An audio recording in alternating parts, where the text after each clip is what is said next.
Hello guys, good evening. రీసెంట్గా merchant navy మీద ఒక గవర్నమెంట్ జాబా లేదంటే ప్రైవేట్ జాబా అని చాలా మందికి క్వశ్చన్ ఉంది. కొంతమంది ఇది ప్రైవేట్ అంటారు, కొంతమంది గవర్నమెంట్ అంటారు. చాలా మందికి ఈ విషయంలో క్లారిటీ లేదు.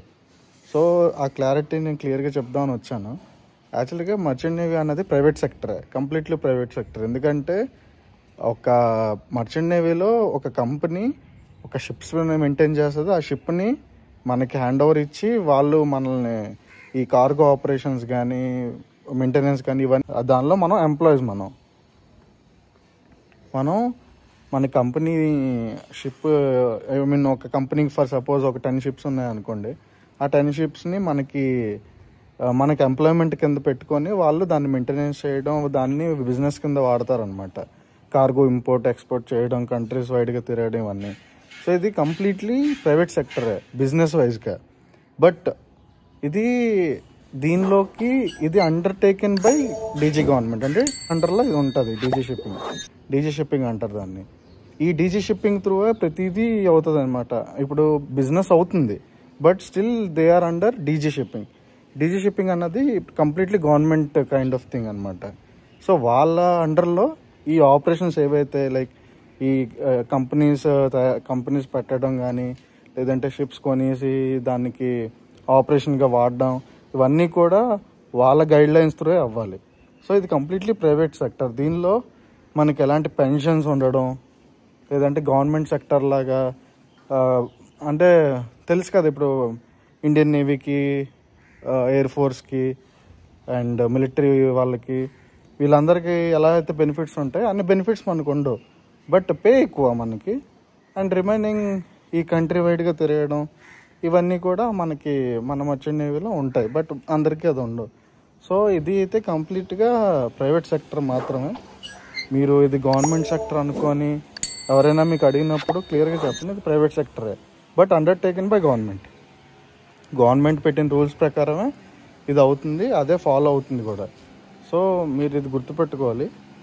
అండ్ మోర్ ఓవర్ ఇప్పుడు మనం ఏదైతే ట్రైనింగ్స్ అవుతున్నాం, కెడెట్ ట్రైనింగ్ అవనివ్వండి, లేదంటే మన ఫర్ సపోజ్ ఇప్పుడు కెడెట్ ట్రైనింగ్ అయిన తర్వాత మనం మళ్ళీ సెకండ్ ఆఫీసర్గా ప్రమోట్ అవ్వాలన్నా, థర్డ్ ఆఫీసర్గా ప్రమోట్ అవ్వాలన్నా we have to go through government ఎగ్జామ్సే. సో గవర్నమెంట్ ఎగ్జామ్స్ ఇస్తే కానీ పని అవ్వదు. సో మీరు గుర్తుపెట్టుకోవాల్సింది ఏంటంటే completely private sector, but still undertaken by government. ఏ పనులు చేయాలన్నా గవర్నమెంట్ త్రూ ఆర్డర్స్ వస్తేనే చేయగలం. వాళ్ళు అగ్రీ అయితేనే ఒక షిప్ సీలోకి వెళ్తుంది. సో వాళ్ళ రూల్స్ మనం ఓవర్టేక్ చేయకూడదు కూడా. వాళ్ళ అండర్లోనే జరుగుతుంటాయి ఇవన్నీ, బట్ గవర్నమెంట్ కాదు. మనది టోటల్గా ప్రైవేట్ సెక్టర్. ఇదంతా ఇప్పుడు మీరు అనొచ్చు, ఈ గవర్నమెంట్ సెక్టర్ పనులన్నీ కంపెనీస్ చూసుకుంటాయి, మనకి దాంతో సంబంధం లేదు. బట్ ఎస్, ఒక షిప్ని మనం ఒక లీడ్ చేసుకొని చేయాలంటే, మన ప్రమోషన్ కావాలంటే మనకు ఆ క్యాపబిలిటీ ఉండాలి. దానికి ఎగ్జామ్స్ అపియర్ అవ్వాలి. ఇప్పుడు కెడెట్ షిప్ అయిపోయిన తర్వాత 18 months అయిపోయిన తర్వాత వచ్చి ఆఫీసర్గా ప్రమోట్ అవ్వడానికి చాలా కోర్సెస్ చేయాలి. అండ్ చాలామందికి ఇంకొక డౌట్ కూడా ఉంది ఏంటంటే, ఇప్పుడు కెడెట్ షిప్ అయిపోయింది, నెక్స్ట్ ఇప్పుడు ఏం చేయాలి? కెడెట్ షిప్ అయిపోయింది కదా, 18 months షిప్లో కూడా అయిపోయింది, ఆ తర్వాత ప్రాసెస్ ఏంటి అని అడుగుతున్నారు. ఆ ప్రాసెస్ మీద సపరేట్గా ఒక వీడియో చేద్దాం. ఎందుకంటే అది చిన్న ప్రాసెస్ కాదు. అది ఇలాగా 3-4 minutesలో ఎక్స్ప్లెయిన్ చేసే ప్రాసెస్ అయితే కాదు అది. సో దానికి కొంచెం టైం కావాలి. అది క్లియర్గా మీకు ఎక్స్ప్లెయిన్ చేస్తాను ప్రతిదీ. అండ్ ఏమేమి చేయాలో, ఏ కోర్సెస్ ఉంటాయో, ఎన్ని కోర్సెస్ మనం ఆఫీసర్గా ఎలిజిబుల్ అవ్వాలంటే ఎన్ని కోర్సెస్ చేయాలి, ఏ ఎగ్జామ్స్ ఉంటాయి, అండ్ ఓరల్స్ ఎన్ని ఉంటాయి, ఇవన్నిటి మీద మనం ఒక సపరేట్ వీడియో చేద్దాం.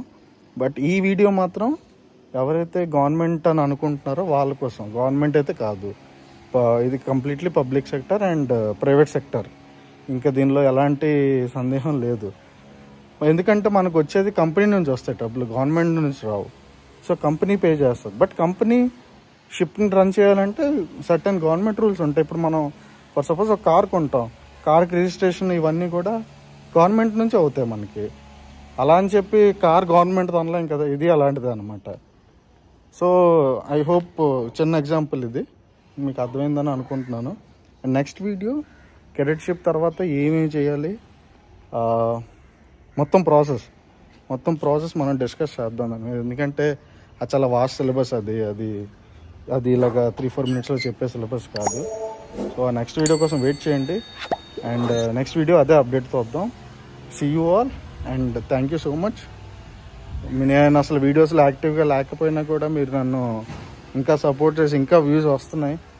నేను ఎప్పటికప్పుడు ట్రాక్ చేసుకుంటున్నాను. నా ఈ యూట్యూబ్ రికార్డ్స్ అన్నీ చూస్తుంటే ఇంకా వ్యూస్ వస్తూనే ఉన్నాయి.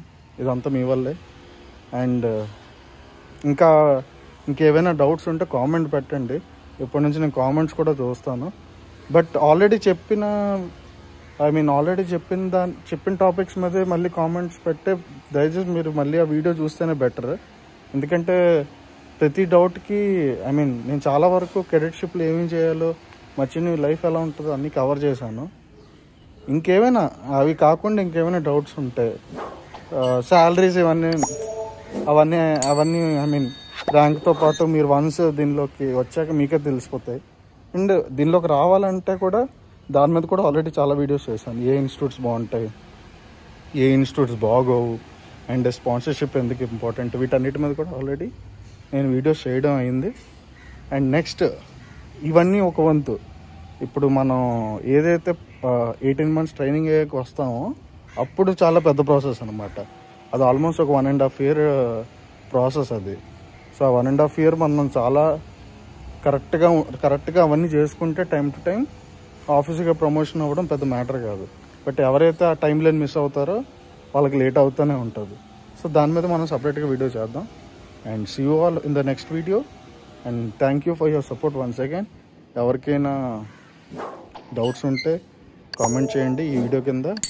నేను ఆల్రెడీ చెప్పిన టాపిక్స్ అయితే నేను చెప్పలేను. బట్ ఏమైనా కొత్త డౌట్స్లో అనిపిస్తే ఖచ్చితంగా దాని మీద వీడియో లేదంటే ఒక షార్టో చేయడం స్టార్ట్ చేస్తాను. Okay, thank you so much. Love you all.